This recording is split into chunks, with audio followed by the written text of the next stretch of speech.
Assalamualaikum. Presentation of Organic Chemistry. Our course instructor is Dr. Atif Altaf Ali, Department BS Chemistry, Evening, Semester 2nd. My name is Muhammad Fazlur Rahman. Roll number is 5012. My topic is hydroxyl, ether and amino group.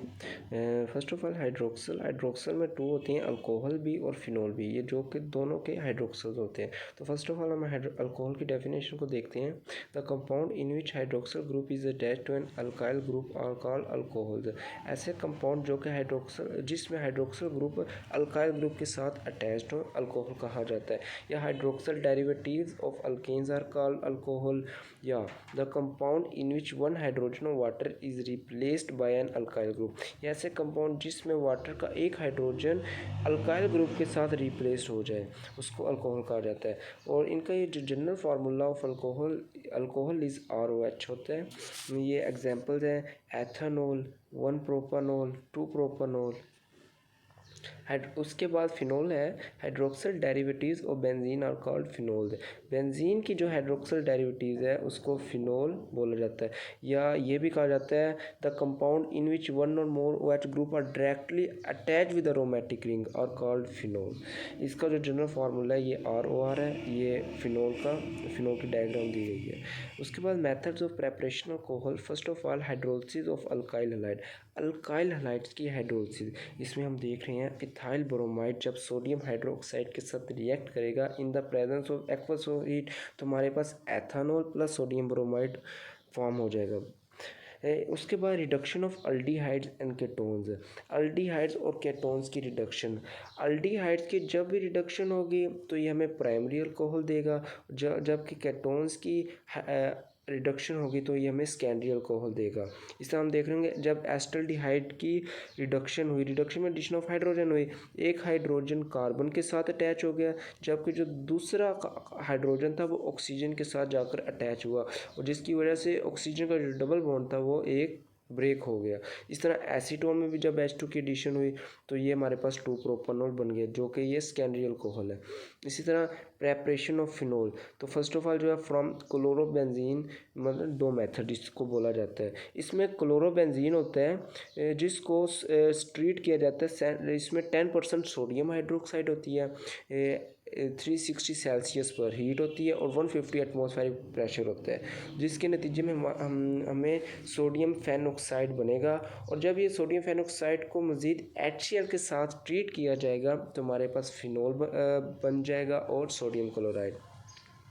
इसी तरह जो second method है sodium salt और benzene sulphonic acid, इसमें sodium बेंजोसल्फेट को sodium hydroxide के साथ treat किया जाता है at the temperature of 320 Celsius. हमारे पास सोडियम फेनॉक्साइड बन जाएगा प्लस Na2SO4 प्लस H2O। तो ये जो सोडियम फेनॉक्साइड हमारे पास बना है, इसको अगर मज़ीद हम HCl के साथ ट्रीट करेंगे तो हमारे पास फिनोल बन जाएगा प्लस सोडियम क्लोराइड। इसके बाद रिएक्शंस ऑफ अल्कोहल है। तो फर्स्ट है oxidation of alcohol from form aldehydes and ketones. Alcohol की ऑक्सीडेशन अल्डिहाइड्स और केटोन्स बनाती हैं। Primary alcohol give aldehydes. जो प्राइमरी अल्कोहल होते हैं वो अल्डिहाइड्स देते हैं, जबकि जो सेकेंडरी अल्कोहल होते हैं वो केटोन्स देते हैं। The best reagent for this purpose in acid dichromate. ये आप देख रहे होंगे एथेनॉल,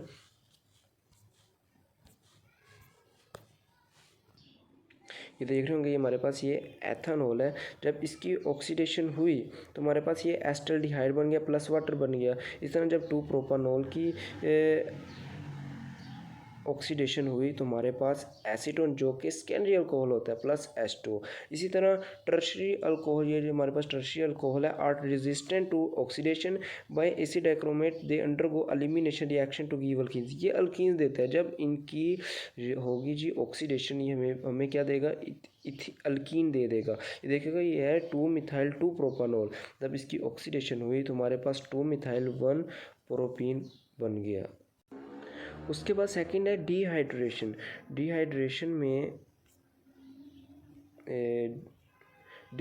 में alcohol react with concentrated H2SO4 and give different products at different temperature.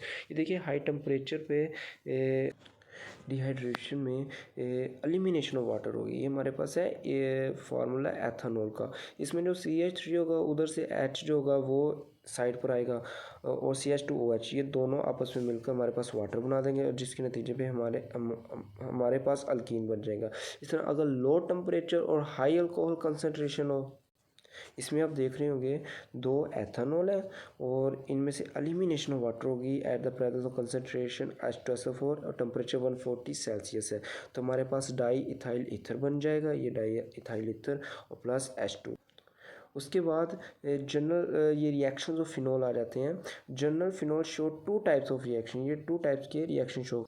जो फर्स्ट है वो reaction due to OH group, इसमें फर्स्ट ऑफ ऑल जो है साल्ट फॉर्मेशन है। Phenol react with alkalis to form salts, ये phenol है, जब ये सोडियम हाइड्रोक्साइड के साथ, ये अल्कलाइज है, इसके साथ रिएक्ट करेगा तो हमारे पास सोडियम फेन ऑक्साइड बन जाएगा जो कि साल्ट होता है, प्लस H2। इसी तरह reaction with zinc, when phenol is distilled with zinc dust benzene is produced। ये फिनोल है, जब जिंक डस्ट के साथ डिस्टिल्ड होगा, रिएक्ट करेगा तो हमारे पास क्या बन जाएगा, बेंजीन बन जाएगी और प्लस जिंक ऑक्साइड। उसके बाद जो सेकंड है वो reaction due to benzene ring. Reaction due to benzene ring जो फर्स्ट है वो नाइट्रेशन है। नाइट्रेशन में phenol react with concentrate HNO3, ये नाइट्रिक एसिड है, टू गिव पिक्रिक एसिड। जब फिनोल नाइट्रिक एसिड के साथ रिएक्ट करेगा तो जिसके नतीजे में हमारे पास पिक्रिक एसिड बन जाएगा, ये पिक्रिक एसिड का स्ट्रक्चर है, प्लस 3H2। इस तरह hydrogenation mean addition of hydrogen, when hydrogen is passed through phenol at 150 Celsius in the presence of nickel catalyst, it give cyclohexanol। जब फिनोल की हाइड्रोजिनेशन होगी इन द प्रेजेंस निकल, ये हमारे पास कंडीशन है, तो हमारे पास क्या साइक्लोहेक्सानोल बन जाएगा। सेकेंड जी हमारे पास ईथर है, the compound in which both hydrogen और water are replaced by alkyl और aryl group are called ether. ऐसे कंपाउंड जिसमें वाटर के जो दोनों हाइड्रोजन होंगे वो अल्काइल और अराइल ग्रुप के साथ रिप्लेस हो जाएंगे, उसको ईथर बोला जाता है। दीज हैव जनरल फार्मूला का, ये जनरल फार्मूला है R1OR2। इस तरह where R1 and R2 are called alkyl और aryl group respectively. Ethers are classified into 2 categories. एक, अगर R1 is equal to R2 mean alkyl और अराइल आपस में इक्वल टू हों तो इसको सिंपल या सिमेट्रिकल ईथर बोला जाता है। जैसा कि ये एग्जांपल दी हुई है जी, ये CH3O CH3 की, ये है डाई मिथाइल ईथर। इसी तरह अगर R1 alkyl is not equal to R2 तो इसको मिक्स्ड या अनसिमेट्रिकल ईथर बोला जाता है। जैसे CH3CO2H4 जो कि इधर CH3 इधर मिथाइल है जबकि दूसरी तरफ CH3 है जो कि इथाइल है, मीन इथाइल मिथाइल ईथर है। उसके बाद इसकी नोमेनक्लेचर ऑफ ईथर है, तो सबसे कॉमन नेम है ether the not usually name by IUPAC system, they are name after the name of alkyl group attach to the oxygen atom and suffix ether is added. ये examples हैं इसकी nomenclature की, ये methyl isopropyl ether, ये methyl n propyl ether, ये ethyl n propyl ether, ये सब IUPAC nomenclature of ether है। उसके बाद ये IUPAC nomenclature of ether. In IUPAC system ether are named as alkoxy derivatives of alkane, the smaller alkyl group along with oxygen atom, the alkoxy substituent and the larger alkyl group is taken as parent molecule. ये हमारे पास examples दी हुई हैं, ये 1-मिथॉक्सी propane की, ये 4-इथॉक्सी 4, ये सब इसकी नोमेनक्लेचर है, ये नोमेनक्लेचर ऑफ ईथर है। उसके बाद हम इसकी प्रेपरेशन ऑफ ईथर पे चलते हैं ji. Ether are prepare from alcohol either directly और इनडायरेक्टली। तो फर्स्ट ऑफ ऑल जो है विलियम्स एंड सेंसिस है, alcohol are reacted with metallic sodium to form alkoxides. जब अल्कोहल मेटेलिक सोडियम के साथ रिएक्ट करेगा तो अल्कोक्साइड्स बन जाएगा। द अल्कोक्साइड स्ट्रॉन्ग न्यूक्लियोफाइल, ये स्ट्रॉन्ग न्यूक्लियोफाइल होते हैं and readily react with alkyl halide to produce ether. देखिएगा 2C2H5OH ये अल्कोहल है, एथेनॉल है, जब सोडियम के साथ रिएक्ट करेगा मेटेलिक सोडियम तो हमारे पास सोडियम ऑक्साइड बन जाएगा plus H2।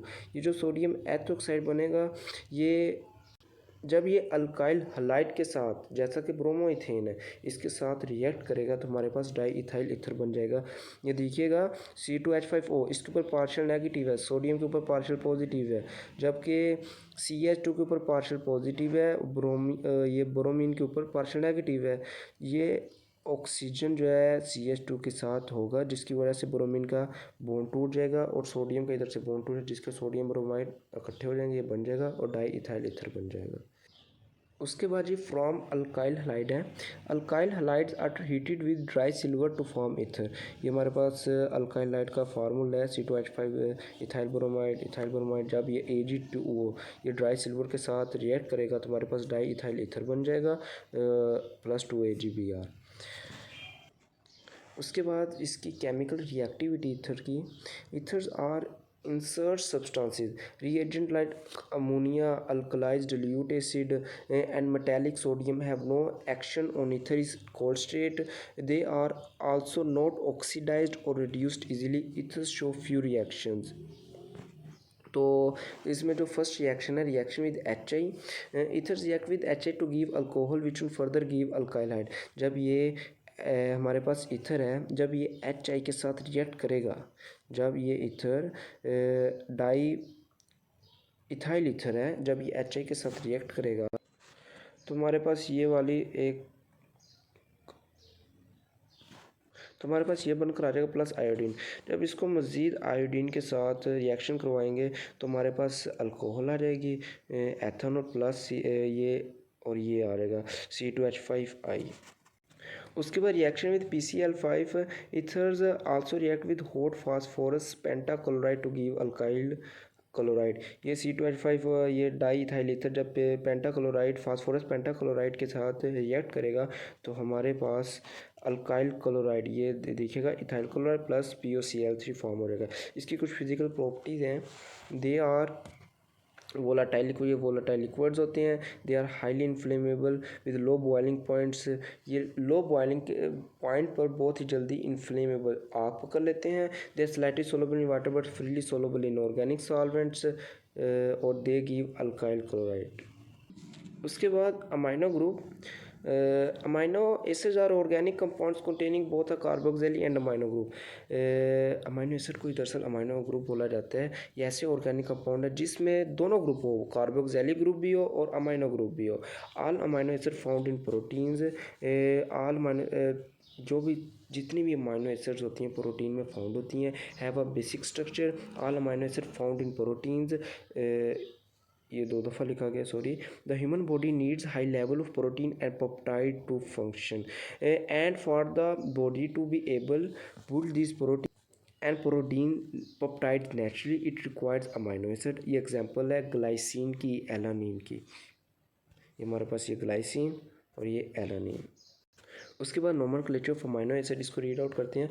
Amino acid can be named by IUPAC nomenclature, however these are generally give common name or tribal name.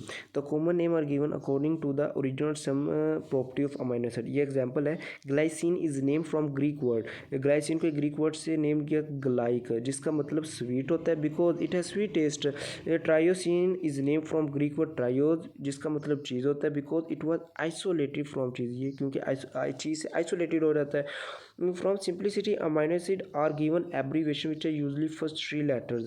दरअसल ना अमाइनो एसिड उनको ऐसे नाम दिया जाता है कि जो उनका मतलब कि फॉर एग्जाम्पल ये ग्लाइसिन है, इसको एब्रीवेशन एज अ ग्लाई करेंगे। एलानिन है, इज एब्रीवेटेड एज एला, इसी तरह एस्ट्रा। उसके बाद synthesis of amino acid, amino acid can be synthesise by the following reactions. तो जो फर्स्ट है by the reaction of alpha bromo acid with ammonia when bromine is treated with carboxylic acid in the presence of red phosphorus, alpha bromo carboxylic is produce. जब bromine को carboxylic acid के साथ treat किए जाएंगे red phosphorus की मौजूदगी में, तो alpha bromo carboxylic acid produce होगा विच ऑन फर्दर ट्रीटमेंट, जिसको मज़ीद ट्रीटमेंट किया जाएगा किसके साथ, अमोनिया के साथ, ये हमें अल्फ़ा अमाइनो एसिड देगा। ये हमारे पास ये है कार्बोक्सिलिक एसिड, जब इसको ब्रोमीन के साथ अटैच किया जाए किसकी मौजूदगी में, रेड फास्फोरस की, तो हमारे पास alpha bromo carboxylic acid produce होगा। और जब इसको मज़ीद सोडियम अमोनिया के साथ ट्रीट किया जाएगा तो हमारे पास अल्फ़ा अमाइनो एसिड प्रोड्यूस हो जाएगा। उसके बाद द स्ट्रैकर सेंसिस होती है when hydrogen cyanide is added to an aldehyde in the presence of ammonia. जब हाइड्रोजन साइनाइड ये जब हाइड्रोजन साइनाइड को अल्डिहाइड में ऐड किया जाएगा अमोनिया की मौजूदगी में, alpha amino nitrile is obtained. Alpha amino nitrile upon acidic hydrolysis yields and alpha amino acids. ये हमारे पास अल्डिहाइड है, जब इसको HCN के साथ ट्रीट किया जाएगा किसकी मौजूदगी में, NH3 की, तो हमारे पास अल्फ़ा अमाइनो एसिड ऑब्टेन्ड होगा। जब इसको इसकी एसिडिक हाइड्रोलाइसिस करवाएंगे तो हमारे पास अल्फ़ा अमाइनो एसिड प्रोड्यूस हो जाएगा। उसके बाद reactions of amino acid show reactions of both amino group and carboxylic group. तो इसमें जो फर्स्ट है वो स्टेरिफिकेशन है। Esterification amino acid form amino ester when treated with an alcohol in the presence of catalytic amount of a strong acid. कहते हैं जी कि जो अमाइनो एसिड्स होते हैं ये अमाइनो एस्टर्स बनाते हैं जब इनको अल्कोहल के साथ ट्रीट किया जाएगा किसकी मौजूदगी में, इन the presence of catalytic amount of a strong acid, ये H पॉजिटिव। जब अमाइनो एसिड को अल्कोहल के साथ ट्रीट किया जाएगा तो हमारे पास एस्टर बन जाएगा प्लस H2O। जो सेकेंड है reaction with nitrous acid. Amino acid react with nitrous acid to produce alpha hydroxy carboxylic acid and nitrogen oxide।